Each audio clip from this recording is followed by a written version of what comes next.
Саламатсыздарбы, урматтуу каналымдын угармандары.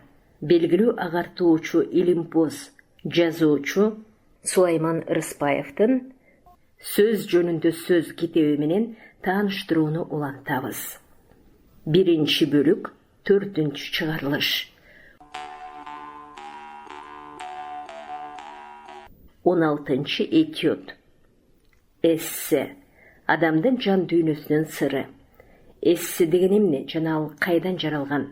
Эссе сөзү француз тилинен алынган жана ал эссе аракет, киришүү, тажрыйба деген түшүнүктү билдирет.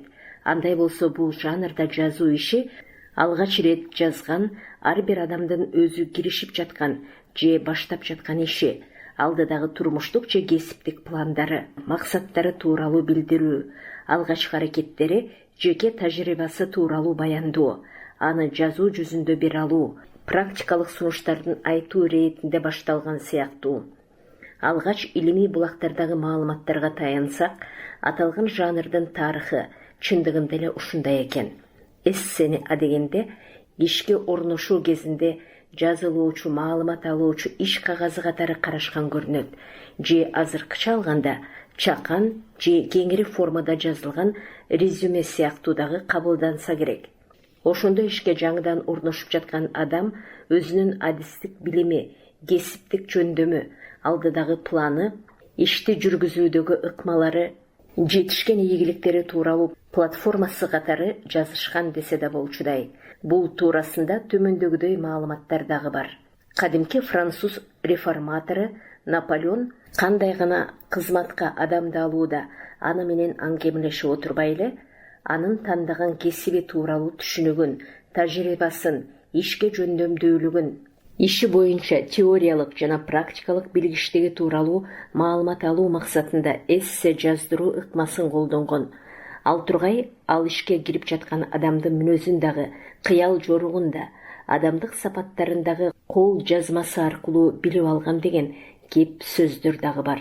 Кандай болгондо да бул эссе жазуу иши башталган кезинен тартып, бара-бара ишке адамды кабыл алууда гана колдонулбастан, ар бир адамдын, анын ичинде окуучу менен студенттин чыгармачыл ой жүгүртүүсүн текшерүүчү жана аны баалоочу жазуу ишинин бир формасы катарында жалпынын практикасына айланып кеткени рас.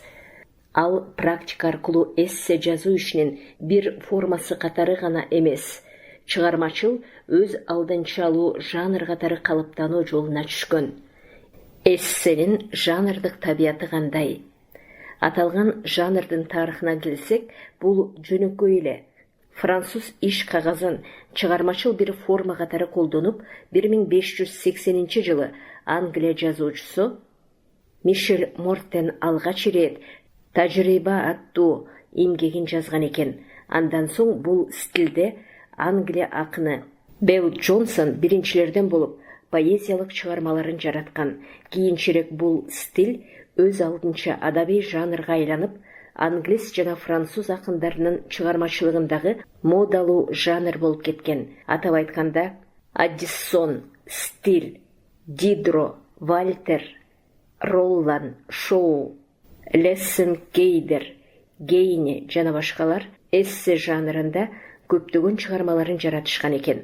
Бул жанр 1800 жылдарда Россияга өтүп, Радишев, Герцен, Достоевский, Паустовский, Бродский жана башкалар анда калемдерин бир топ сынашыптыр.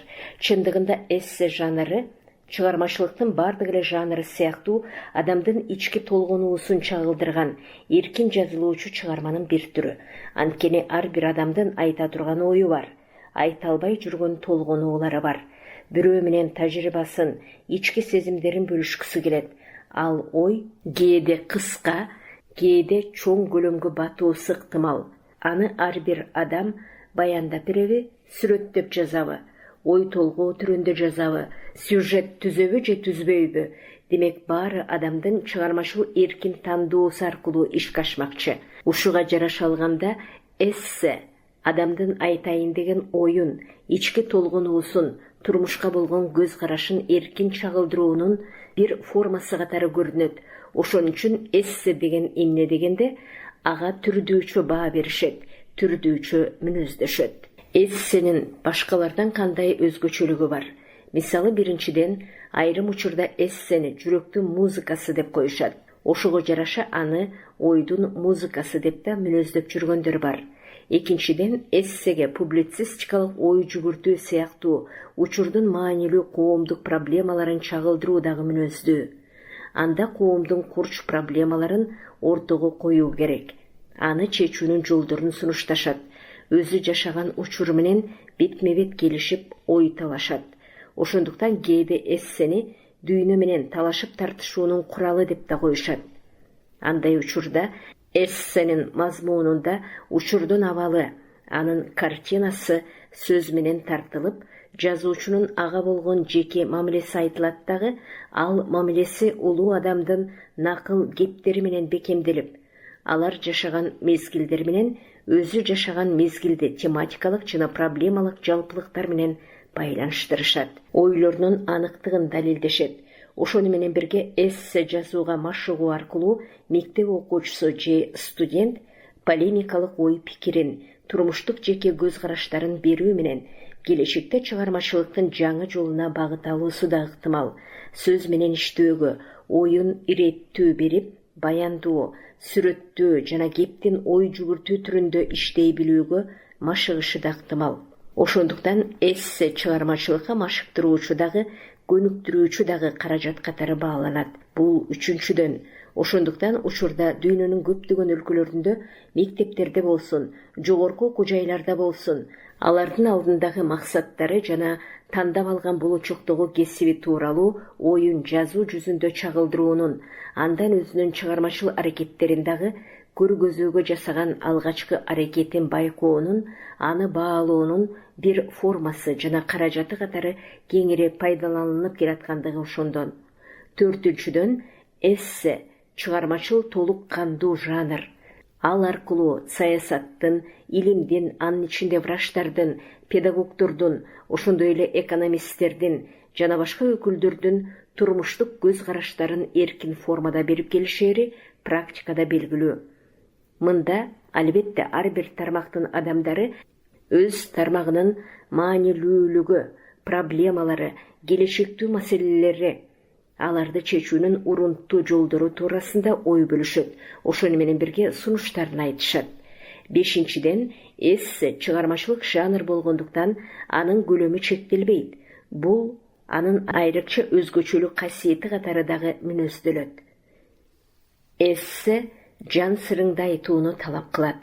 Кээде чыгармачыл адамбы же тажрыйбалуу ар бир адам болобу өзүнүн турмуштук байкоолорун, бир тамчы философиялуу ойлорун же кайсы бир учурда күндүлүк формасында көз караштары менен серептерин дагы канаттуу сөздөр менен же толгонуу мүнөзүндө бир сүйлөм болобу, бир абзац болобу, бир барак болобу, ыр түрүндөбү, кара сөз түрүндөбү отура калып жазып коюусу дагы да ушул эссе жанрына толук мисал боло турган иш. Ошон үчүн мектепте болобу же жогорку окуу жайларында болобу эссе жазуу ал чыгармачыл же ойлонулган окуучу менен студенттин берилген темага ылайык чыгармачылык ой жүгүртүүсүн бир баракабы, эки баракабы эркин формада бере билүүсүнө машыктыруучу жазуу иши катары бекемделип келатат. Ошондуктан эссе жанрында кенен формада публицистикалуу мүнөздөгү повесть, роман дагы жазылган тажрыйбалар дүйнөдө жок эмес. Соңку жылдарда чыгармачыл бул жанр биздин улуттук адабиятыбызга адабий өзгөчө жанр катары келип отурат. Атап айтсак, кыргыз адабиятында бул жанрда өз тажрыйбасын сынап көргөн Кыргыз Республикасынын эл жазуучусу Кеңеш Жусупов экендиги талашсыз. Анын жазган Ата журт романы буга мисал. Ошондой эле жазуучу, публицист, профессор Муратовдун Көпөлөктөр өрөөнүн көксөгөн Мырза Гапаров аттуу публицистикалык эссе түрүндөгү эскерүүсү жана башкаларды атоого болот. Анткени аталган эки жазуучунун биз айткан чыгармалары эркин чыгармачыл баяндоо менен тандап алган темага жараша жеке чыгармачыл көз карашын, кенен жана терең публицистикалык философиялык ой жүгүртүүсүн билдирүүсү менен башка чыгармалардан мүнөзү, баяндоо, сүрөттөө жана ой жүгүртүү стили менен айырмаланат. Аларда албетте баяндоо да бар, сүрөттөө да бар, ой жүгүртүү да бар, сюжет дагы бар, образ да бар, эскерүү да бар. Албетте акырында баарына карата берилген автордук жеке баасы жана жыйынтыктоо бар. Эссе жазууда эске алуучу 3 эреже туурасында жазуучу Кротов буларды белгилейт. Биринчиси кызыктуу теманы тандоо деп айтылат анда. Экинчиси айта турган ойду аныктоо, эмнени айткысы келет, ошону табуу. Демек проблеманы кое билүү туурасында сөз болууда. Үчүнчүсү бирөөнүн жетегине түшпөй, ар ким окуучу болобу, студент болобу, теманы өз алдынча ача алуусу, өз көз карашын билдирүүсү, өз сөзүн айтуусу. Ошону менен бирге жазуучу Кротов эссе жанрынын эркин жана ар тараптуу болоорун билдирүү менен эссе ой жүгүртүү, эссе изилдөө, эссе аңгеме, эссе мүнөздөмө, эссе этюд, эссе очерк, эссе эскерүү, эссе гипотеза сыяктуу формаларын жазууга болоорун дагы кыйытып айткан. Эссе кантип жаралат? Эссе жазууда алдын ала пландоо же эркин ой жүгүртүү аркылуу жазылышын айтуунун анча зарылчылыгы жоктур. Ошентсе дагы эгер окуучу же студент план түзүп жаза турган болсо, кадимкеле реферат же дил баян же баяндама жазган сыңары пландап алуусу мүмкүн экенин белгилей кеткибиз келет. Мындай шартта албетте планда киришүү иштин негизги бөлүгү жана корутундусу болууга тийиш. Киришүүсүндө теманы ачуу, алдыдагы максатты белгилөө, ой жүгүртүү үчүн проблеманы коюу мүнөздүү болсо, негизги бөлүгүндө айтайын деген оюн ортого салуу, оюнун орчундуу экенин далилдөө, ал үчүн аргументтерди келтирүү, турмуштук мисалдарды тартуу, жеке көз карашын туюнтуу ишке ашмакчы.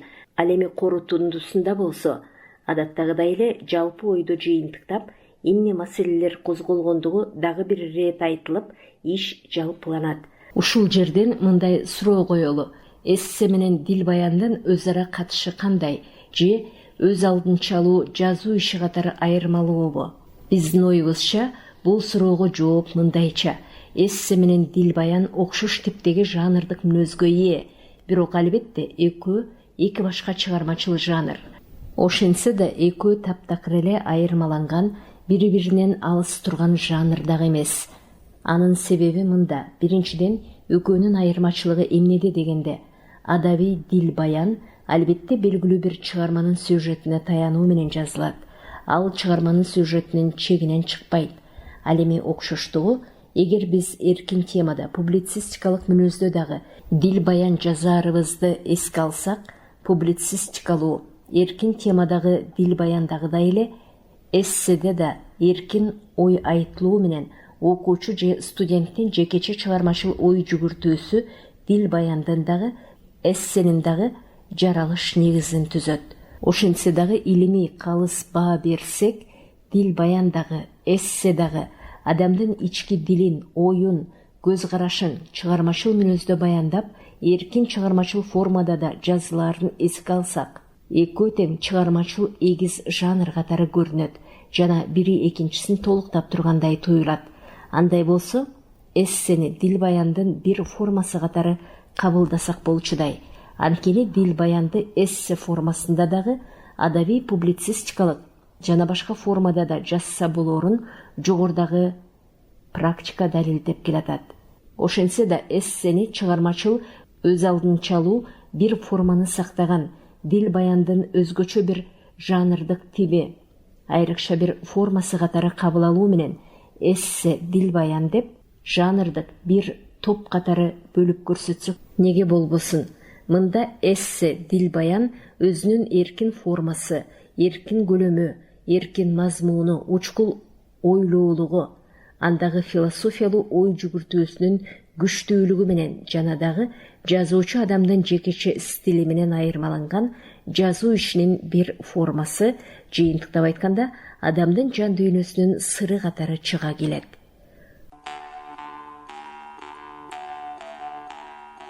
17-ci этюд. Сөздүн сыры, ойдун сыры. Албетте, сөз ойдун чындыгы. Ойдо эмне болсо, ал сөз болуп жаралат, жана бизге сөз болуп угулат. Сөз болуп окулат. Ойдо жок жерден сөз жаралбайт. Бул кадимки эле казанда болсо, чөмүчкө урунат дегенге окшош кеп. Ой кулакка угулбаган сөз. Бирок ошол кулакка угулбаган сөздү дагы угуп койгон кулактар болот. Көз менен көрүп окууга болбогон ойду дагы окуп койгон көздөр болот. Бул адамдагы анык эле керемет туюм. Айта элек оюңду угуп, көңүлүңдү алгандарың болот. Айтпаган жан сырыңды сезген. Аны илип алып, өзүңө маалымдай турчу жан берге адамдарың кезигет. Андайлардан айланса болот. Анткени кээде айтып жатсаң, укпаган кулактан, көргөзүп жатсаң көрбөгөн көздөн көрөкчү. Алиге айтыла элек сөзүңдү угуп, көрсөтөлегиңде көрүп туюп койгон керемет кулактар менен көздөр кандай гана укмуш. Кээде айтпай койгон сырыңды билип алып, жан дүйнөңө бүлүк салган сырты жалтырак, ичи калтырактар дагы болбой койбойт. Андайлардан сактан, бурадарым. Аларга ар дайым даяр бол. Кээде оюң менен сөзүңдү түшүнбөй, бушайманга салган жан жолдошуң да болот. Андайларга дагы даяр бол. Анткени ойдун гана эмес, турмуштун дагы табышмагы көп. Ушунун өзү ойдун сыры, ушунун өзү сөздүн сыры демекчимин. Ойдун сырын сезүү, сөздүн сырын сезүү демекчимин. Сөздүн сыры менен ойдун сыры каякта жашайт деген суроо койгум келет. Чын эле ойдун сыры кайда жашайт? Албетте ой сыры сөздө жашайт. Ал сөз табышмак. Табышмак ойдун сырын жашыруу менен өзгөчөлөнөт. Ошону менен жашайт. Жана айткандай, ойдун сырын билгендер сөздүн сырын, демек табышмактын сырын билишет. Табышат, анын түйүндөрүн чечишет. Ойдун сыры тереңде. Анын тереңин баамдабаган адам аны камгак сындуу сөздүн үстүнөн издешет. Антип сөздүн сырын чечүүгө болбойт. Ошон үчүн айтат да, ой түбүндө алтын бар, ойлой келсең табасың деп. Эмесе, ой сырын чечүүчү, сөз сырын табуучу, сөзгө маани берип, анын табышмактарына кызыккан жарандар үчүн деп, төмөндөгү ой жүгүртүү табышмактарын эл ичинен жыйнап койдум. Эл өзүнүн ойлогон оюн табышмак кылып каткан өзү тапсын дедим. Анда ой түбүндөгү алтындарды издеңиз, ой сырын жазыңыз, сөз сырын табыңыз окурман. Төмөндө логикалык табышмактарды сунуштадык. Биринчи, көзүң ачыкта эмнени көрө албайсың. Экинчи, эмне дайыма көбөйөт, эч качан азайбайт. Үчүнчү, 2 күн катары менен жамгыр тынбай жаайбы. Төртүнчү, ойгон сайын чоңоет, кескен сайын кеңейет. Бешинчи, кайсы убакта ооба деп жооп айта албайсың. Алтынчы, бөлкөнү 3 бөлүккө бөлдүк, канча жолу кесебиз? Жетинчи, үйгө конок келди. Муздаткычта сүт, айран, шире бар. Кайсыны биринчи ачасыз? 8-нчи, тоок 5 жашка чыкканда эмне болот? 9-нчу, кызыл топ кара деңизге түшсө эмне болот? 10-нчу, ким отуруп жүрөт? 11-нчи, жарым апельсин эмнеге окшош?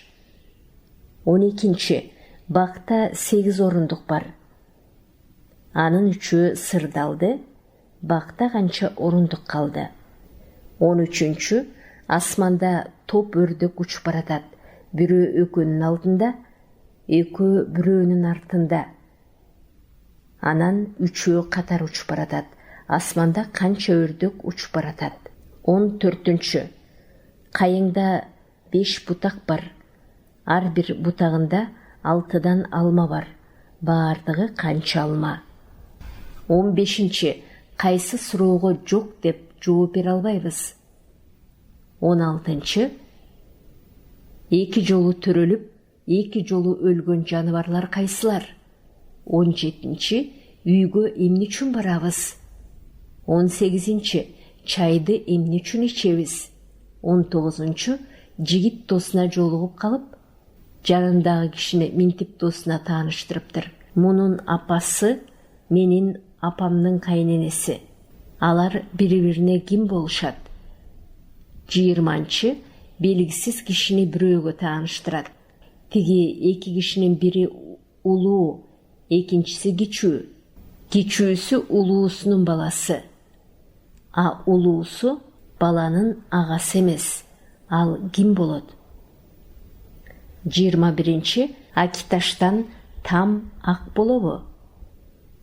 22. Уй эмне үчүн жатат? 23. Тоонун башында, көлдүн ортосунда, суунун аягында эмне бар? 24. Кара адам менен орустун жаңы төрөлгөн баласынын кайсынысынын тиши ак болот? 25. Мергенчи өрдөк атса, асмандан карга түшүптүр. Бул кандайча? 26. Асмандан кар төшкө жаайбы? 27. Канчалык көп туз салсаң дагы тузу өтпөгөн тамак кайсы? 28. Эмнени даярдап, бирок жешке болбойт? 29. Аппак болсо кар дейбиз, капкара болсо таза дейбиз. 30. Былтыркы жааган карды быйыл табууга болобу? Табышмактардын жандырмактары мындайча: көзүң ачыкта, ойгоо кезиңде түш көрө албайсың. Адамдын жаш курагы дайыма көбөйөт, азайбайт. Жамгыр 2 күн катары менен тынбай жаабайт. Анткени ортосунда түн бар. Жер төлө, орусчасы погреб. Уктап жатканда эч кандай суроого ооба деп жооп айта албайсың. 2 жолу кесебиз, биринчи иретте муздаткычты ачабыз, андан кийин каалаганыңызды ачасыз. Тоок 5ке чыккан соң 6 жашка чыгат. Эч кандай түсү өзгөрбөйт. Суу болот. Шахматчы отуруп жүрөт. Жарым апельсин апельсиндин жарымына окшош болот. 8 бойдон калат. Асманда 3 гана өрдөк учуп баратат. Бул жерде катар учуп бараткан өрдөктөрдү түрдүү абалда гана айтып жатат. Кайыңда алма байлабайт. Сен түрүүсүңбү деген суроого адам эч качан жок деп жооп айтпайт. Тоок менен жөжөсү. Анткени адегенде жумуртка болот. Андан кийин жумурткадан жөжө чыгат. Биологиялык абалы өзгөрөт. Үй бизге келбейт, ошон үчүн адам үйүнө барууга аргасыз. Чай чайналбайт, ошон үчүн ичет. Алар бири-бирине ата-бала болушат. Анткени атасынын апасы баласынын апасына кайнене болот. Анда эгер атасы болбосо, апасы болот да. Акиташ менен акилегенде там ак болот. Бул жерде табышмакты айтып жатканда там жана ак деген сөздү 2 бөлбөй айтылышына карата тамак деп чогуу айтат. Уккан адамды жаңылтат. Уй отура албайт, ошон үчүн жатат.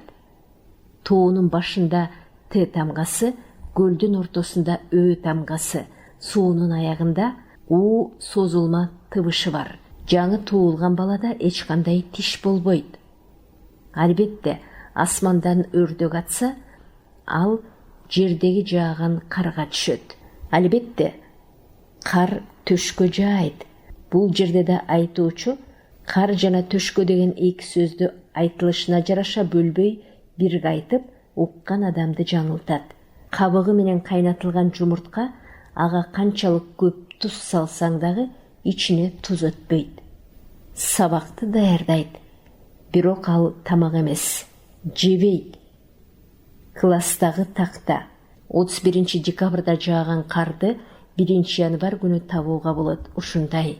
Демек, мындай логикалык, тагыраак айтканда риторикалык табышмактар адамдан биринчиден ой жүгүртүүнү, экинчиден сөздүн маани маңызын так түшүнүүнү, үчүнчүдөн катылып жаткан ой сырын табууну талап кылат. Ой сырын табуу сыртынан татаал болгону менен ойлой келсеңиз жөп-жөнөкөй эле. Кээсине бир сөз менен, кээсине бир тамга менен эле жооп табууга болот. Андагы ой сыры адегенде көлдөй терең көрүнөт. Жүрөксүнбөй кече келсеңиз, кашыктагы суудай эле тайыз көрүнөт. Ал үчүн оюңуз күлүк, кыялыңыз бай, сөзүңүз курч, чабытыңыз кенен, далилдериңиз бийик болуусу керек. 18-ci этюд. Тыңшачы сөз шыбырап жатат. Тил илиминде сөз деген категория бар. Анда сөз айрым бир түшүнүктөрдүн шарттуу аталышы катары гана каралып, анын маани маңызы, функционалдык кызматы, маанинин жылышы, этимологиясы жана башка түшүнүктөр берилсе дагы, ал эрежени же терминди мүнөздөочү нормативдик мисалдар катары туюлуп, сөздүн духу, жаны көлөкөдө калат. Лексикология илими ушинтип сөздүн сырткы гана көрүнүшүн сыпаттоо менен чектелип, анын ички үнүн балага угуза албайт, демин жеткире албайт. Анткени сөз термини түшүндүрүүчү, анын шарттуу гана аталыш эмес, ал түшүнүктүн үнүн эшитүүчү, жанын сездирүүчү, демин туюндуруучу дагы жандуу аппарат сыяктуу нерсе. Ал үчүн сөздүн үнүн тыңшаш керек. Жанын, демин туюу керек. Тыңшачы азыр сөз дагы сүйлөп жатат, шыбырап жатат. Ук, аны түшүн. Анда эмесе төмөндө айрым сөздөрдүн ички шыбырын чогуу тыңшайлы. Мисалы, сагын деген сөздү алалы. Ал сөздүн түбү сак. Демек, анда сак болуу, бирөөнү көңүлүнөн чыгарбоо, өзүнө жакын кармоо, эстөө, эске сактоо деген маани жатат. Ал сөзгө ын деген мүчө уланып, сагын сөзү жаралды. Бирөөнү эсиңе сакта, унутпа, эсте дегенсип, сагын сөзүнө айланды. Ал ошентип эң жакын адамыңды дайыма эсиңе сактап, ойлоп, самап жаша, сагынып жаша деп шыбырап турганы турган. Албетте сагынган адамыңдын ысымы жүрөгүңдө сакталып турганы жакшы го. Бул шыбыр сөздүн болгондо да жүрөктүн ичиндеги сөздүн шыбыры. Жашоо деген сөздү алалы. Ал жашоо тиричилик, бар болуу түшүнүктү айтып туюнтуу менен тил илиминде кыймыл атооч деп мүнөздөлөт. Демек, жашоону туюнткан эволюциялык кыймылдын аталышы. Уңгусу жаша деген буйрук этиш. Түп сөзү катары жаш деген түшүнүк да түшүндүрүлүшү ыктымал. Андай болсо, жаш эмне? Жаш дүйнөдөгү тиричиликтин башталышы, өмүрдүн башаты, ар бир тирүү жандын жаш кез экендиги түшүнүктүү. Ал эми тиричиликти туюнткан жашоо деген түшүнүккө кантип өтүп кетти? Жөп-жөнөкөй эле мындайча, адегенде балким дүйнөдө бардык жандыктардын жашоо тирилиги башталганда өлүм деген түшүнүк эске түшпөгөндүр. Балким жан-жаныбарлардын жашоосу бүгүнкү биздин мезгилдин адамдарынан көрө алда канча узак, мүмкүн 500 жыл, балким 1000 жыл болгондур. Бул туурасында тастыктаган илимий маалыматтар дагы жок эмес. Ал тургай Нух пайгамбарыбыз 950 жыл жашагандыгы, 900 жыл бою адам пендесин адеп ыйманга чакырып өмүр сүргөндүгү тууралуу пайгамбарлар тарых аттуу 5 томдук китепте жазылып жүрбөйбү? Демек, ал учурда адам өмүрү дээрлик жаш сыяктуу туюлуп, ошол жаш деген түшүнүк бүткүл узак өмүрдү атоонун негизи болуп калгандыр. Анда жашоо түшүнүгү жаш бойдон өмүр сүрүү деген маанини бирге түшүндүрүшү да мүмкүн. Демек, ал дагы да жаштыгы уланып жатат. Демек, ал жашап жатат деп туюнтулушу дагы ыктымал. Сүйүү деген ыйык сөз качан жаралганын ким так айтат?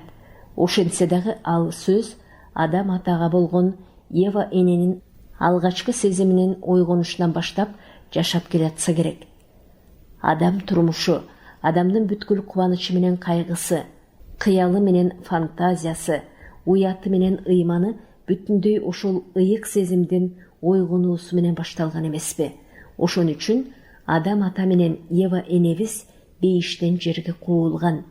Азап менен жыргалыңарды эми жерде бирге көргүлө деп түбөлүккө буйрулган. Сүйүү сөзү бизге азыр дагы дал ошол адам ата менен обо эненин ошондогу бүткүл абалындай тагдырын шыбырап айтып тургансый. Бүгүн да биз бирибизди сүйүп калсак, адам ата менен Ева эненин тагдырын эсибизге салып турат. Сүйдүңбү? Ошол тагдырды көтөрөсүңбү?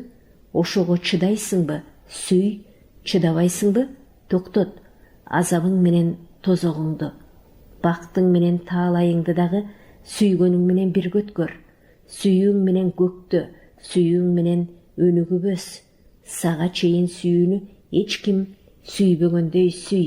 Жаныңды кошуп сүй, өзүңдү унутуп сүй. Сүйүүдөн экөө бол, анан төртөө бол, 10 бол, 1000 бол деп шыбырап турат. Болбосо утурумдук жыргаал менен сүйүүнү алмаштырба, булгаба деп айтып турат. Ошол үчүн улуу акын Алыкул Осмонов сүйүү деген сүйүү эмес эринден, сүйүү деген сүзүп өтүү деңизден деп ырдап отурбайбы? Акын прозаик Эсенкуловдун сүйүү темасында жазган мындай 4 сапыры дагы эске түшүп турат. Сүйөм деп айтпагыла, сүйөм деп жазбагыла, сүйөм деп жазып алып, басмадан баспагыла. Ойлоносуң, акын эмне эле минтип сүйүү тууралуу кеп кылууга тыюу салып жатат деп. Ойлоно келсең, туура айтыптыр дейсиң. Сөздүн ички шыбырын ал туура сезип, анан жазган турбайбы? Эми төмөндөгү сөздөрдүн ички шыбырларын тыңшап көрөлү. Өтмө мааниси туурасында айтпаганда, ар бир сөз өз алдынча жеке бир маанини билдирет. Сөздүн этимологиясын чечмелей келсек, анын кандай булактан пайда болгонун билебиз.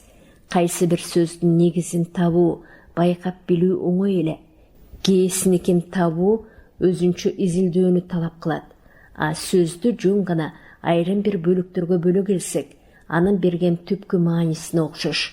Ага шайкеш келген башка бир маанини, башкача айтканда, формалык жактан окшош жаңы сөздөрдү табууга болот.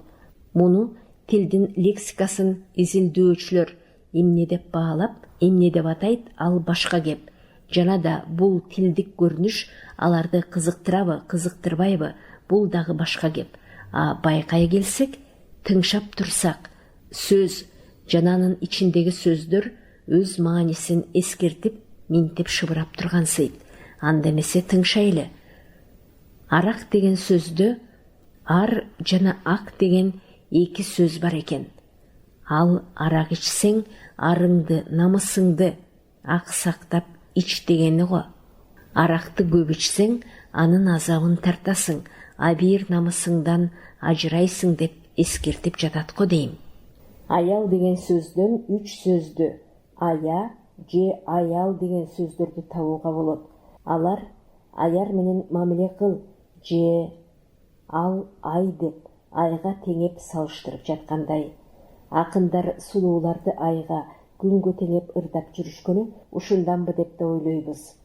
Төрөлүү деген сөздө өлүү деген сөз бар тура.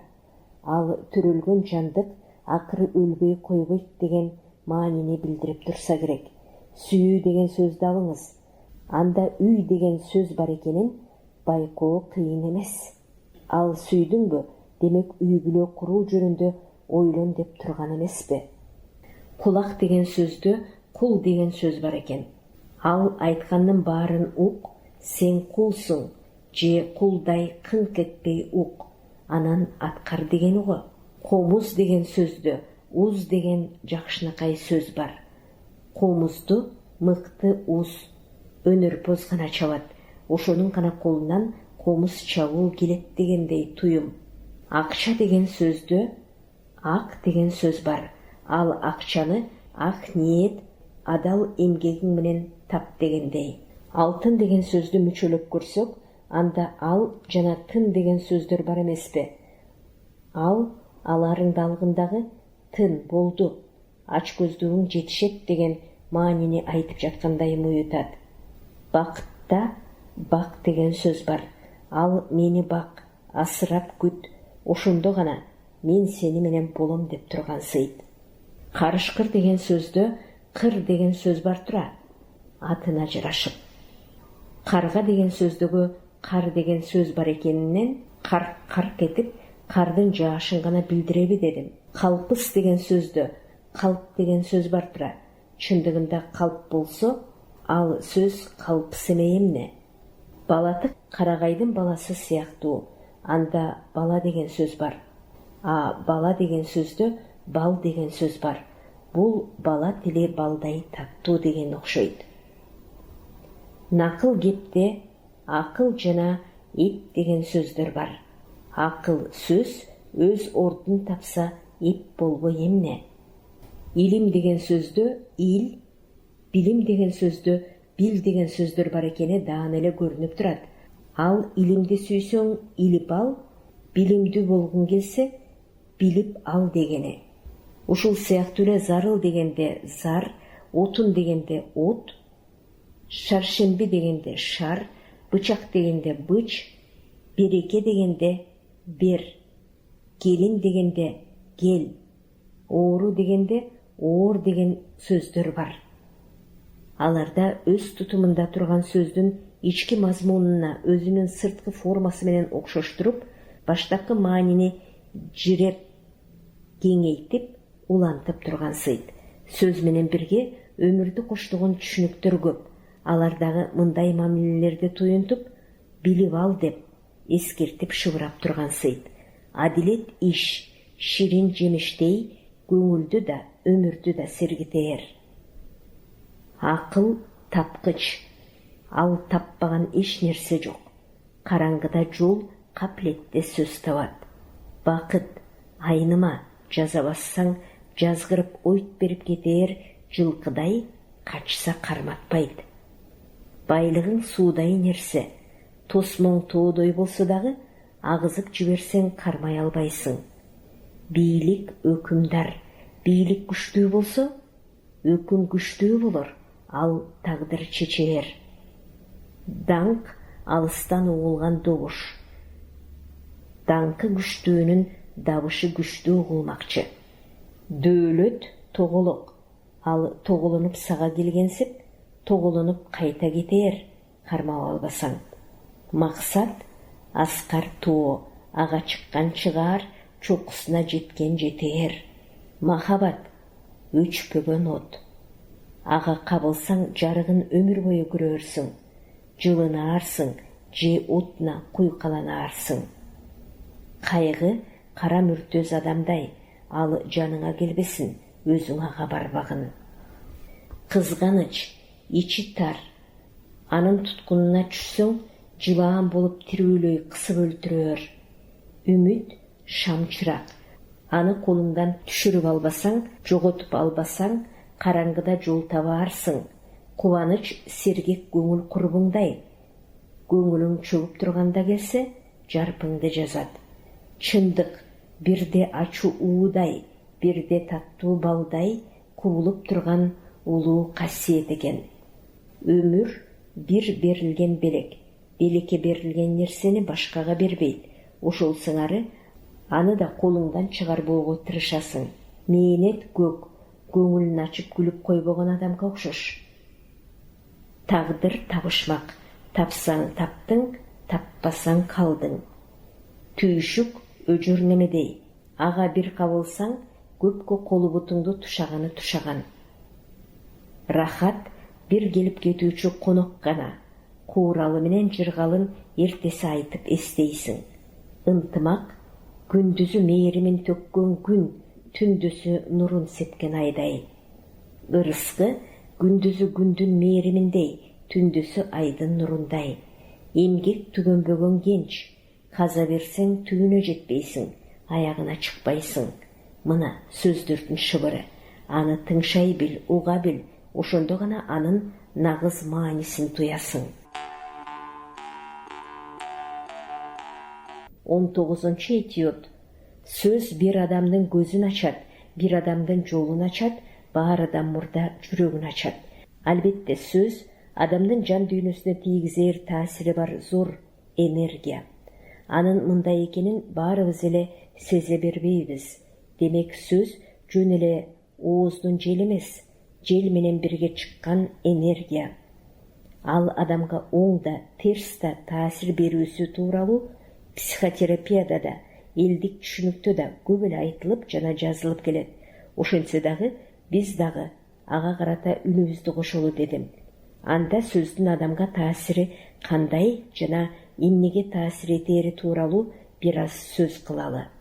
Ири алдыда сөз адамга таасир этүү менен анын көзүн ачат. Көзүн ачат деген эмне? Ал кеңеш айтат, жол көрсөтөт, билим берет, акыл үйрөтөт, акылына акыл кошот деген эле сөз. Ошентсе дагы бул адатта сырттан гана таасир эткендей болгону менен адамга кеңеш берип, билимин жугузуп жана акыл айтуу аркылуу ага чоң энергия өтөт дагы, ал энергия адамдын тагдырына, өмүрүнө таасир этет. Анан ошол билим жана акыл менен адамдын көзү ачылып, байкабаганын байкап, сезбегенин сезип, аңдабаганын аңдап, билелегин билет. Акыл сезиминде билинбеген энергия аркылуу өткөн билинбеген өзгөрүүлөр жүрөт. Элибизде айтат го, көрбөс төөнү көрбөйт деп. Кээде карап туруп көрбөйт, тыңшап туруп укпайт деп да айтат элибиз. Демек, ага жогоруда айткандай, кеңеш, билим жана акыл аркылуу адамга сөздүн оң энергиясы өткөн ошол. Ошон үчүн айтат, устаттын сөзүнөн улам, акылыма акыл кошулду, билимиме билим кошулду, көзүм ачылды деп айтып келебиз. Анан дагы айрым эссиздерге, эй, акылыңа кел, оозуңду ачпай көзүңдү ач, эсирбей эсиңди жей, көзүңө карап иш кыл деп кайрылат улуулар. Мына ушул сөздөр сөздүн сөзү, сөздүн көзү эмеспи? Көзүм ачылып жолумду таптым дейт, иши оңоло баштаган кээ бирөөлөр. Көрсө алардын тажрыйбасы мол устаттар менен акылмандардан уккан акыл кеңештен соң жол ачылып, иши жүрүп уланып, тагдыры оң жолго түшүп, турмушунда чоң өзгөрүү болуусу шексиз. Ошол үчүн сөз адамдын жолун ачат деп айтылганы бекер эмес. Андай акылман адамдар турмуштук мугалимдер деп аталууга акылуу. Мындай учурларга турмушубуздан көп эле мисалдарды келтирсек болот. Алсак, илимдин доктору, профессор, Улуттук илимдер академиясына мүчө корреспонденти, физика боюнча окуу китептердин автору Эсенбек Мамбетакунов аттуу устат агабыз ушуга байланыштуу мындайча сөз кылат. 1985 жыл эле дейт. Агай, мен анда кандидаттык диссертациямды жазып бүтүп, коргоого даярданып калган элем. Илимий жетекчим академик Усова, Россиянын Бийск шаарында туруучу. Коргоо Ташкент шаарында болмок. Же Ташкенттеги адистештирилген кеңеште тааныштыгым жок. Жок дегенде жетекчим катышса десем, ал дагы келе албай тургандыгын айтты. Ошондо академик Усова мага мындай деп телефон чалды. Талкуу учурунда өзүңдүн ар намыстуу жана эмгегиңе татыктуу экениңди сезип, токтоо жана кылдат болгон. Орусчасы: при обсуждении ведите себя корректно, с чувством собственного достоинства. Жетекчинин бул сөзү бүдөмүк болуп, эртеңим көрүнбөй, эмне кыларымдын айласын таппай, апкарып турганда менин көзүмдү ачып таштады. Демек мен өз эмгегиме өзүм татыктуу болуум керек тура. Өзгө алдында өзүмдү бекем кармап, токтоо болуп, илимдеги көз карашымды татыктуу далилдей алышым керек тура деп катуу чыйралдым. Ташкентке барганда жетекчимдин бул сөзү мага дем берип кубат болду. Алдыма чырак болду, жаныма канат бүткөрдү. Ал сөз бүгүн да эсимде, бүгүн да оюмда. Ал сөз азыр да көзүмдү ачып тургандай туюлат. Ал сөздү кийинки өзүмдүн аспиранттарыма да, чыгарган кандидаттарыма дагы көп рет айтып келем. Сөз адамдын көзүн ачат дегенге ушинтип ишенем. Ушундай эле мисалды өз турмушумдан көп ирет байкаганым бар. Билим берүү академиясында улуу окумуштуу кыргыз педагогикасынын атасы деп аталган профессор, Улуттук илимдер академиясынын корреспондент мүчөсү, Кыргыз Республикасынын эл мугалими, улуу устатым Исаак Бекбоев менен узак жылдар бирге иштегеним менин бактым деп эсептейм. Ал киши дала ирет акылын айтып, иштеги, жүрүм-турумундагы көптөгөн жакшы үлгүлөрүн көрсөттү десем жаңылышпайм. Бир ирет кабинетимде отурганымда сөздөн сөз чыгып отуруп буларды айтты.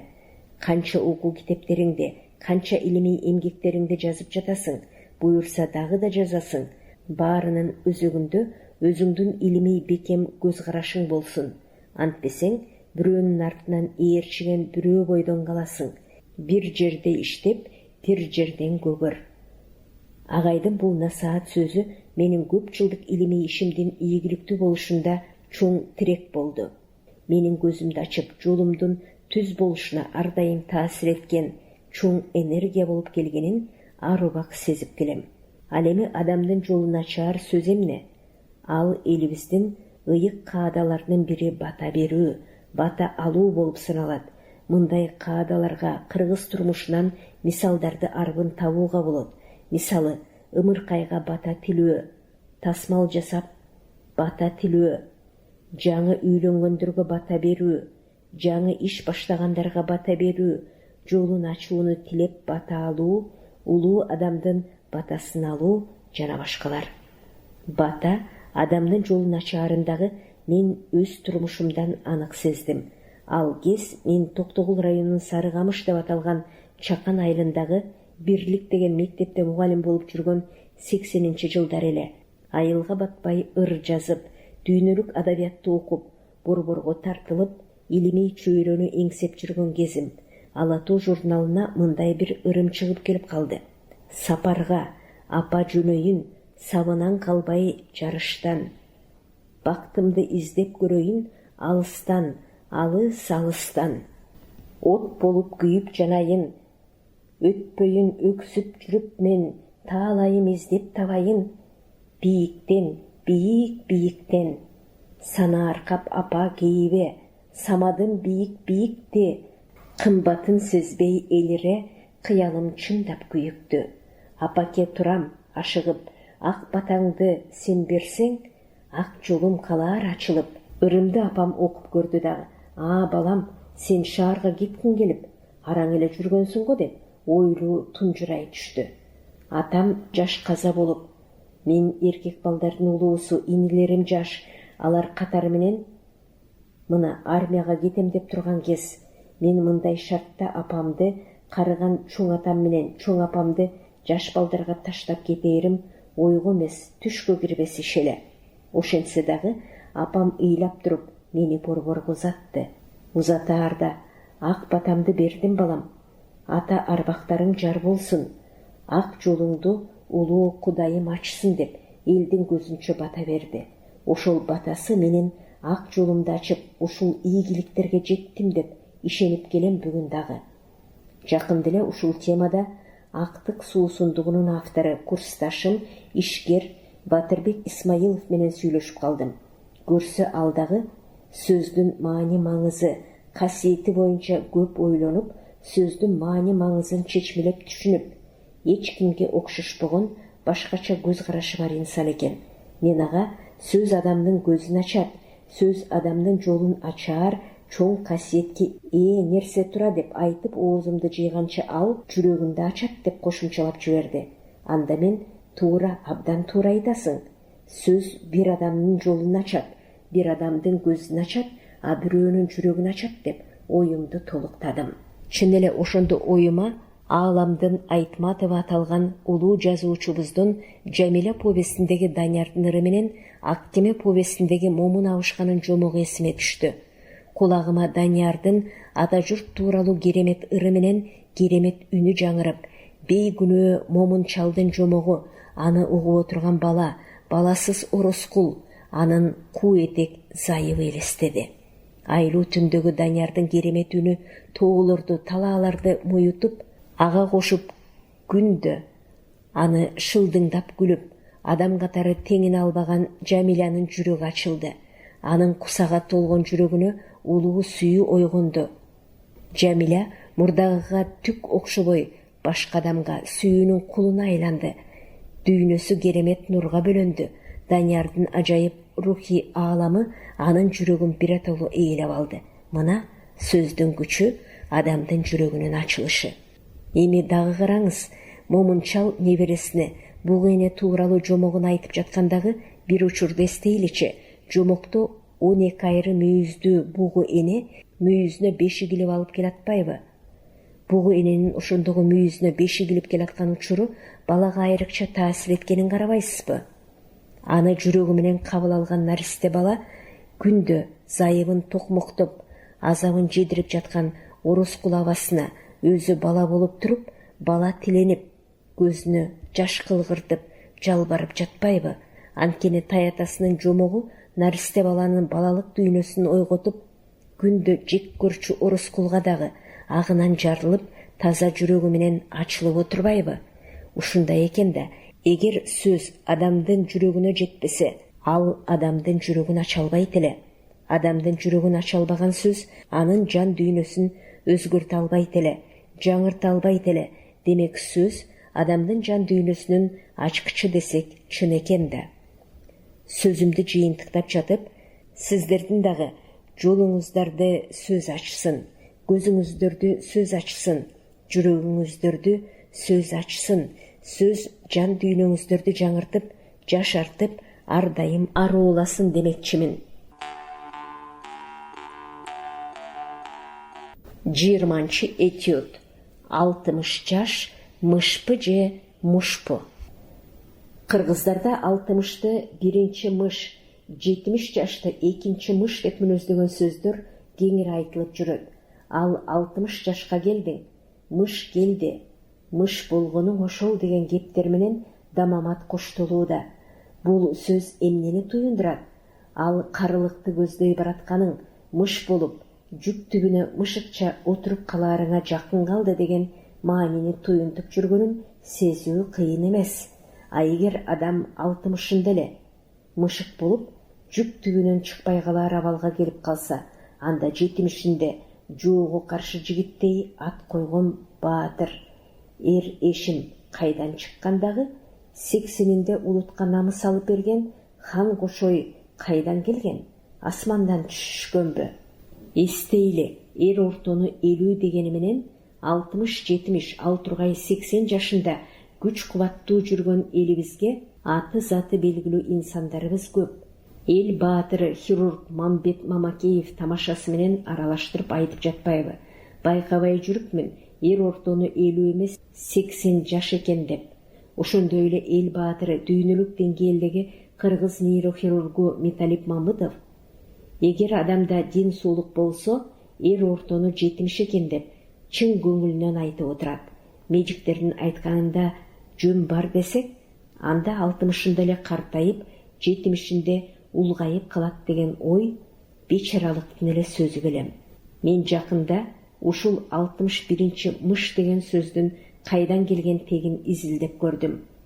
Менин жыйынтык пикиримде бул сөздү мындайча чечмелесек болчудай. Көрсө ал кыргыз элинин эзелтеден берки бирдик ондук эсеп системасы менен байланыштуу экен. Мисалы, 2 колдо 5-тен 10 манжа бар. Бул 1-ден 10-го чейин бирдик эсептер. Андан ары эсептөө ондук эсеп менен уланат. Тагыраак айтканда, колубуздун манжалары биринчи эсептөөдө бирдик менен эсептелинсе, экинчи эсепте ондук менен эсептелинет. Андай эсепте бир колдун манжаларынын эсеби 50-нү туюнтат. 50 болуп муштум түйүлөт. Демек 50 бир муш деп айтылат. Андан ары экинчи колдун чыпалагы 6-чы ондук, ал 6 муш болот. Андан 6 муш сөзү, тагыраак айтканда 60 эсеби келип чыгат. 6 муш сөзү 60 деген айтылышка айлангандагы замандан заман өтүп, тилибиздин сингармонизм мыйзамы менен өзгөрүп, түпкү аталышы унутулуп, жогорудагы тамашаға өткен биринчи муш маанисинде эл оозунда калган. Андан ары 7 муш, демек 7 муш саны келип чыгат. Ал дагы түпкү айтылышы өзгөрүп 70 болуп кеткенин байкоо кыйын эмес.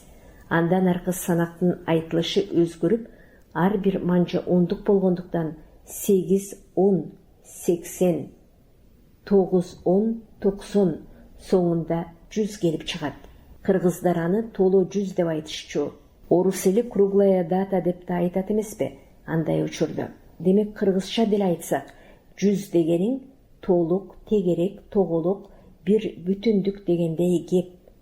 Андай болсо, 60 деген муштумдай бекем түйүлгөн, кароосу ашып ташып, ал күчкө толуп турган курак дешке болот. Ушундан улам кары, картайды, картайган адам деген сөздөр туурасында айта кетели. Ал тилибизде каруу деген, ал күч кубат деген маанини берери белгилүү. Жашы өтүп, күч кубаты кеткенде адамдарды картайды деп коебуз. Эми бул сөздөр кайдан келди? Ал каруу тайыды. Колу буту, бели каруудан тайыды. Каруу тайыды, картайды деген эле сөздөр. Ал кыскартып картайды, анан карыды, жалпы эле кары болуп калгандыр. Андан карыя сөзү келип чыккандыр. Сиздер белгилүү жазуучу, агартуучу илимпоз Сулайман Рыспаевдин сөз жөнүндө сөз китебин окуп жатасыздар. Окуган Кипариса Сурахманова. Китептин уландысы кийинки чыгарылышта.